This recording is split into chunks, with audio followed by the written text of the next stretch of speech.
Imagine a man who hijacks a commercial airplane, not with chaos, not with violence, but with calm precision.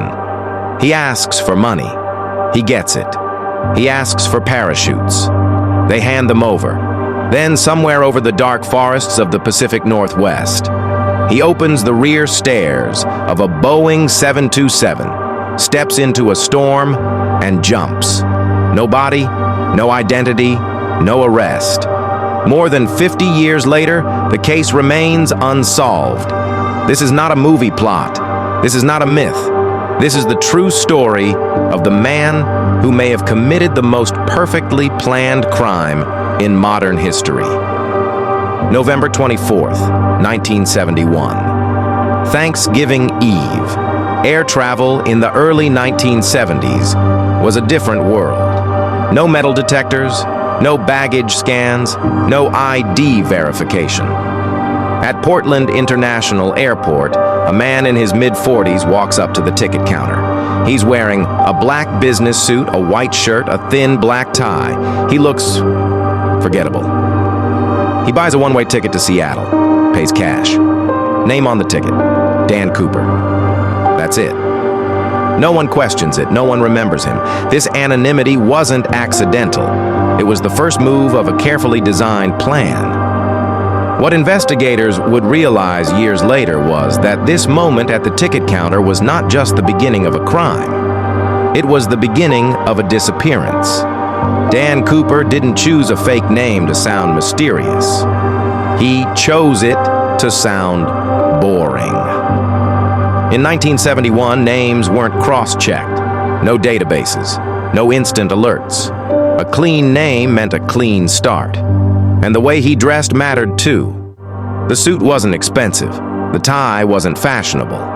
Nothing about him suggested wealth or desperation. That balance is important. People remember extremes. They remember arrogance.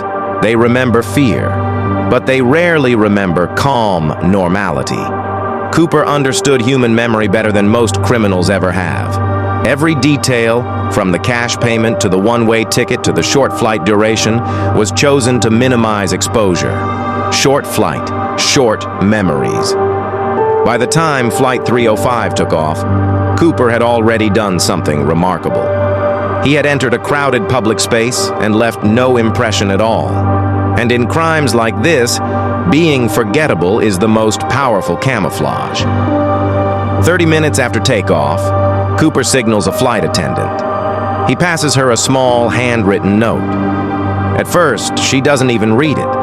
Back then, flight attendants got notes all the time. Cooper leans closer and quietly says, "Miss, you might want to read that. I have a bomb." The note is simple, direct, no emotion. It demands $200,000 in cash, 4 parachutes, and a fuel stop in Seattle.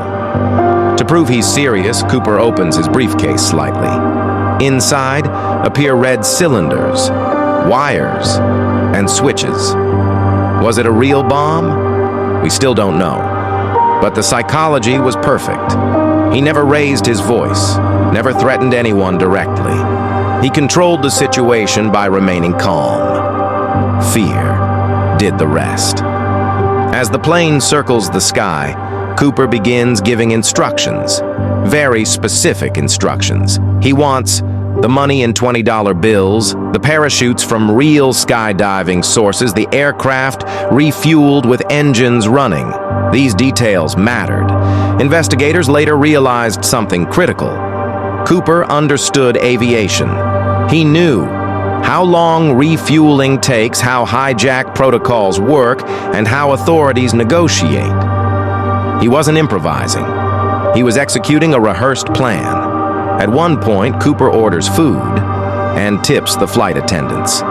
That single detail haunted investigators for decades. Criminals panic. Professionals don't. When Flight 305 lands in Seattle, the FBI complies fully. $200,000 in cash, 10,000 unmarked bills, 4 parachutes. Passengers are released safely. No injuries, no resistance. Only a skeleton crew remains on board. This moment is crucial. Cooper could have escaped on the ground, but he doesn't, because the escape was never meant to happen on land. The plane takes off again. Cooper instructs the pilots, fly low, keep speed slow, maintain a specific flap setting. These weren't random demands.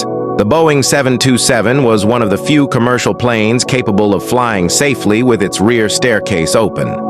Somewhere between Seattle and Reno, a warning light flashes in the cockpit. The rear stairs have been deployed. Then, silence. No scream, no last words, just wind, rain, darkness, and a man falling into history. The FBI launches one of the largest investigations in U.S. history. Codename, Norjack. Thousands of suspects, military personnel, skydivers, engineers, no confirmed match. In 1980, part of the ransom money is found buried near a riverbank, but no parachute, no equipment, no remains. Nothing that proves Cooper died. Nothing that proves he lived. And that uncertainty became the legend. As the days turned into weeks and weeks into months, pressure mounted on the FBI. This wasn't just another hijacking. This was a public embarrassment. The U.S. government had paid the ransom, lost the suspect, and failed to recover the money. And worst of all, they had no face to show the public. No mugshot, no suspect in handcuffs, no closure. Behind closed doors, agents debated a frightening idea. What if Cooper wasn't lucky? What if he was better prepared than anyone assumed? Search teams combed forests. Rivers were dragged, trails were mapped. Nothing. Every year that passed without evidence made one conclusion harder to avoid. If Cooper survived the jump, then he didn't just escape the plane, he escaped every system designed to catch him. That possibility transformed the case. It stopped being just an investigation and became a legend, a measuring stick. Every future hijacking, every aviation security upgrade, every airport checkpoint would quietly trace its origin back to one man who proved the system could be beaten without firing a single shot. Experts still argue. Some say the weather was too harsh, the terrain too dangerous. Others point out Cooper chose the correct parachute, avoided the dummy chute, demanded specific flight conditions. Those aren't the actions of an amateur. If he died, something should have surfaced, but it never did, which leaves one uncomfortable possibility. He survived and disappeared. D.B. Cooper didn't just steal money. He exposed how fragile systems really are. No force, no chaos, just intelligence, preparation, and timing. That's why his story still fascinates us, because deep down, we're not scared of violence. We're scared of someone who can beat the system without breaking a sweat. If you enjoy stories about minds that outsmarted the system, hit like. If you've got a theory about what really happened to D.B. Cooper, drop it in the comments.